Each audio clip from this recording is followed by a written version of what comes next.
ambaye ni Baba, kwa kupata taifa la kweli yote ambalo ni Kenya. Unaweka bracket 1000, yaani ile namba ya 1000 juu ya nchi yote. Narudia tena, leo ni kumshukuru kweli yote kwa kupata taifa la kweli yote ambalo ni Kenya. Mbele unaweka bracket 1000 juu ya nchi yote.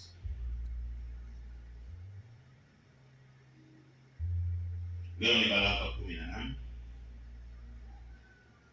19 mwezi wa tumbo la mema na mazuri.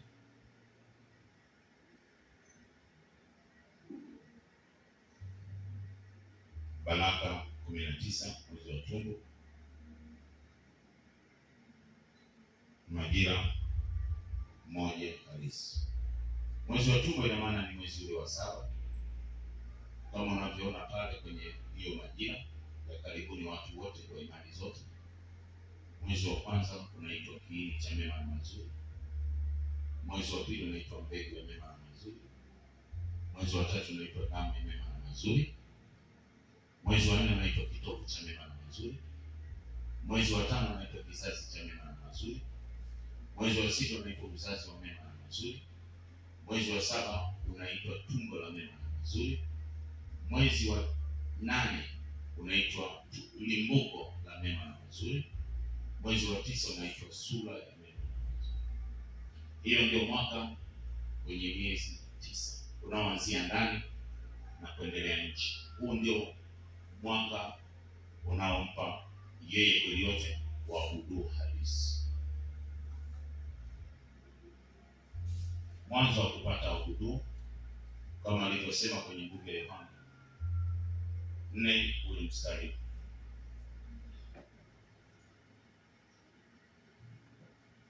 wa 12 mpaka 23 ndio unaleta maana halisi.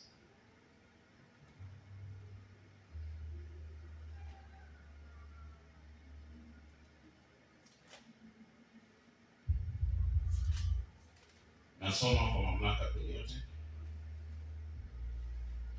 Je, wewe u mkubwa kuliko baba yetu Yakobo aliyetupa kisima hiki, naye mwenyewe akanywa maji yake, naye pia na wanyama wake?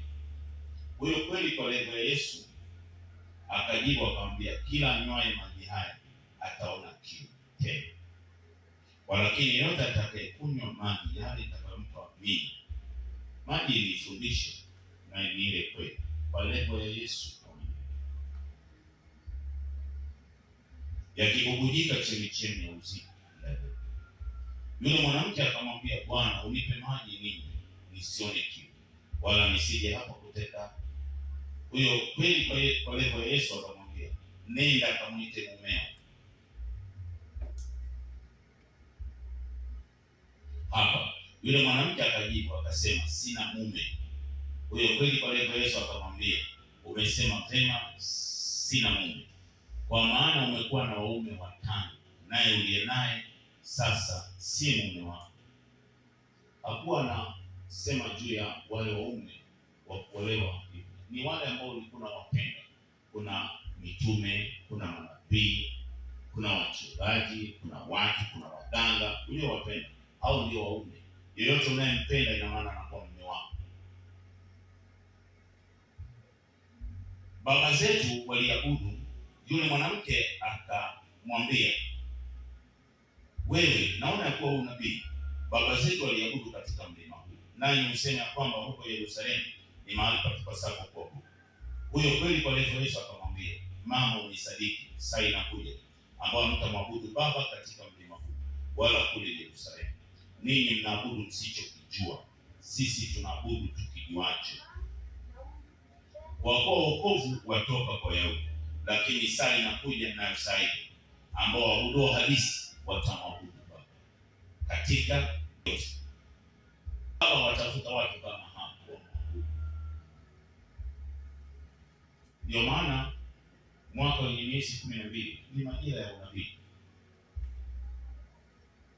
ambayo ni ya mitume 12, kabila 12, lugha 12, nyota 12. Kwa hiyo hapo ibada ya Baba kama Baba hapo hapana ifiki. Kwa hiyo ibada ya Baba juu ya nchi kweli yote, ina maana ni mfumo wa majira. Ili mwaka wenye miezi 9, yaani ubaya kuanzia ndani, yeye asimame ndani na atoke na sisi nje. Hapo ndio maana tunasema ni baraka 19, mwezi wa tumbo, majira moja halisi. Kwa nini tushukuru? Kwa ajili ya taifa la kumshukuru kweli yote, kwa ajili ya yeye kupata taifa la kweli yote. Kweli yote ina maana ni Baba kabisa, yaani ile kweli. Yohana 3:29-36. Sikiliza, upokee, na ni kweli.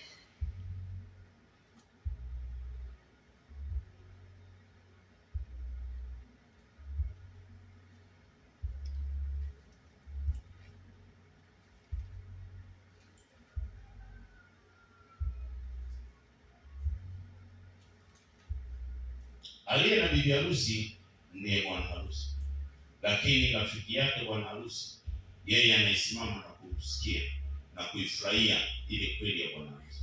Basi hii furaha yangu imetimia. Yeye hana budi kuzidi, bali mimi kupungua. Yeye ajaye kutoka juu, huyo ni juu ya yote vyote na wote. Ajaye kutoka juu, mwenye mfumo wa majina ya ile utambulisho wa ile siku ya mwisho, majira halisi, mwaka halisi, ibada inakuaje, kanisa ni nini, mifumo yote ile ambayo tulikuwa tunaifahamu. Huyo ndio anayekuja kwa ajili ya kutuelekeza, na sasa anatuelekeza. Sema imetokea.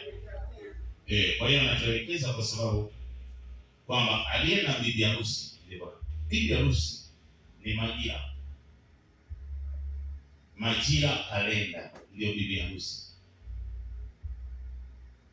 Kwa hiyo kalenda na utambulisho wake uko kwenye Mwanzo 3:20. Mwanzo 3:20. Huyo ndiye anayetakiwa kuitwa bibi harusi.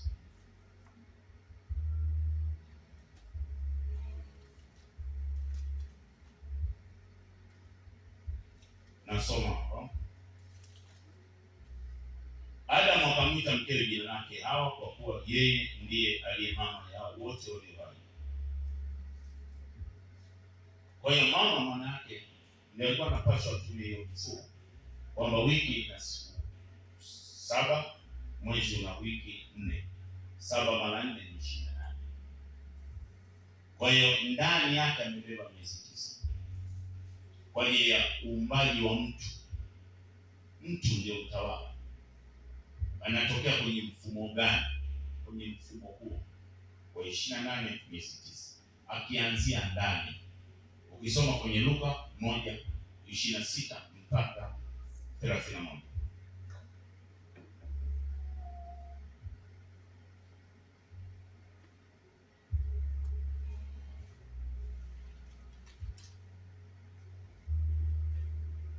Nasoma kwa mamlaka ya kweli yote. Mwezi wa 6, malaika Gabrieli alitumwa na Mungu kwenda mpaka mji wa Galilaya, jina lake Nazareti, kwa mwanamwali aliyekuwa ameposwa na mtu jina lake Yusufu, kwa mbali ya Daudi. Jina lake bikira huyo ni Mariamu. Akaingia nyumbani kwake, akasema, salamu uliyepewa neema, Bwana yu pamoja naye. Naye akafadhaika sana kwa ajili ya maneno yake, akawaza moyoni, salamu hii ni namna gani? Malaika akamwambia, usiogope Mariamu, kwa maana umepata neema kwa Muumba mbele yote. Tazama, utachukua mimba na kuzaa mtoto mwanamume, na jina lake utamuita huyo Yesu. Huyo atakuwa mkuu, ataitwa mwana wa aliye juu. Unaona? Ndio unaenda kwenye Yohana 3:29 kwamba yeye ajaye kutoka juu, huyo ni juu ya yote. Utambulisho wake ni mfumo wa majira, na yeye kweli yote atampa kiti cha Daudi baba yake, atamiliki nyumba ya Yakobo hata umilele, na ufalme wake hautakuwa na mwisho. Kwa hiyo ule ufalme wa mwaka wa miezi 12 ndio mwanzo na mwisho. Yeye ufalme wake hautakuwa na mwisho wala mwanzo, kutokana na ule mfumo wa watu wote, kwa sababu mwaka wa miezi 12 si wa wote. Ukiangalia hapa kwenye chati hapa anasema familia ya Ibrahim, hapa kuko Sara, kuko Hajiri, kuko Isaka. Hapo Isaka kaenda kuzaa watoto wawili, kuna Yakobo, kuna Esau. Baada ya kufa Sara kukatokea nguvu ya Ketura. Hapa kukawa kila mmoja ana majira yake na kalenda yake juu ya nchi. Hapo tunaona Yakobo pale Israeli, Kutoka 12:1 akaambiwa huu mwezi utakuwa wa kwanza. Ukienda Esther 3:7 utakuta kuna mwezi wa Nisani au Abibu, na Nisani au Abibu ni mwezi wa kwanza, na mwezi wa 12 ni Adari. Kwa hiyo hili ni taifa mwana ambalo linasema akafika huyu aliyekuwa anaitwa hapa Yesu kwa ukamilifu wa dahari yake. Isaya 5, Isaya 6:8-13 kwamba huyu atatokea huku.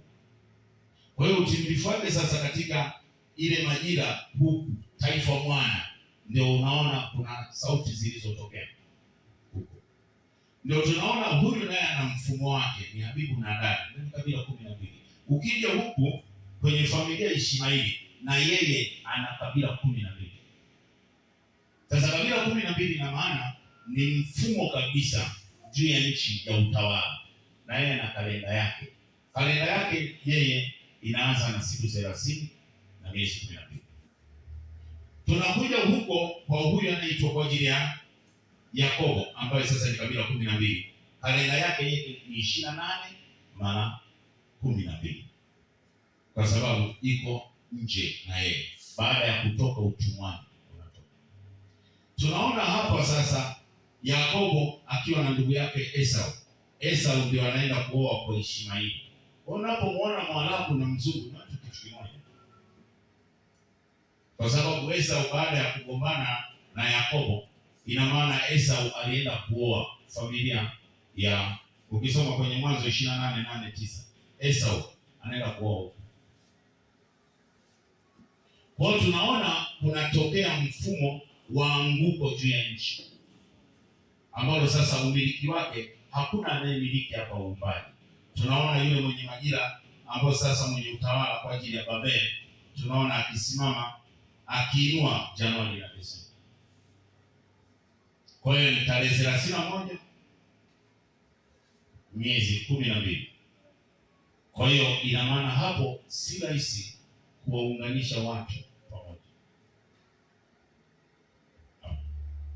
Kwa hiyo ndio maana akasema siku hiyo yake ndio atakuja sasa atuunganishe.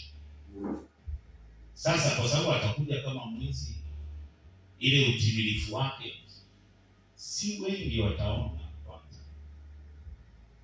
sababu kweli yake inakuja si katika namna ambavyo umezoea, na kwa sababu hukumu juu ya nchi iko kwenye kweli. Kweli yote atapambana na uongo kwenye utimilifu. Sasa akiinuliwa kweli yote kuwa ndiye baba, ina maana mfumo wa roho chafu ndani ya ibada unatakiwa kutoka, juu ya nchi unatakiwa kutoka, kwa sababu mmiliki na mtawala juu ya nchi amefika. Kwa sasa hii majira liko taifa la Kenya, imepatikana taifa la Kenya hii inayobeba watu wote. Kwanza kwamba watu wote walianzia kwenye nguvu ya mfumo wa 28 miezi 9. Kwa hiyo hii majira ndio imebeba mwaka wa kweli kwa watu wote, inaitwa majira na mwaka kabisa. Ndani ya hii majira, hiyo majira ndio imebeba siku ya mwisho. Hiyo siku ya mwisho sasa ndio nitaielezea hapo, ambayo ndio yake hapo tumesema 1,000. Ndio maana tukaweka bracket 1,000. Taifa ikiwa na noti ya 1,000 inaonekana kama ni noti, lakini kuna utimilifu fulani nyuma yake, kuna vitu pale. Tunaona Zaburi ya 90 ule mstari wa 4.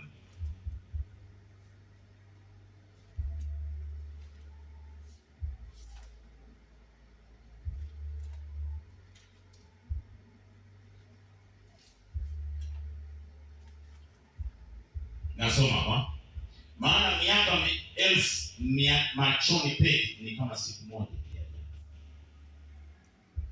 Miaka 1,000. Ukienda kwenye nguvu ya Petro wa pili,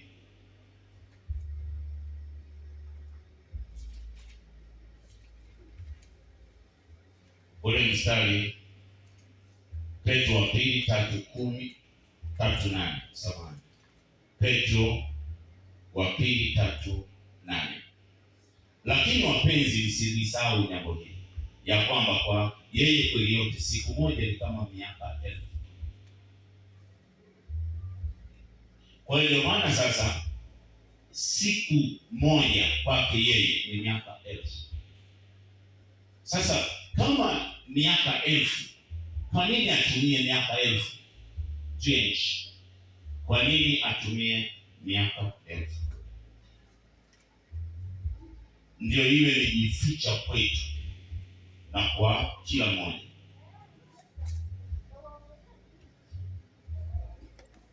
Miaka 1,000 maana yake ni ile siku moja kwake yeye, na maana yake ni Mwanzo 1:26 na Mwanzo 2:19. Hii ndio moja.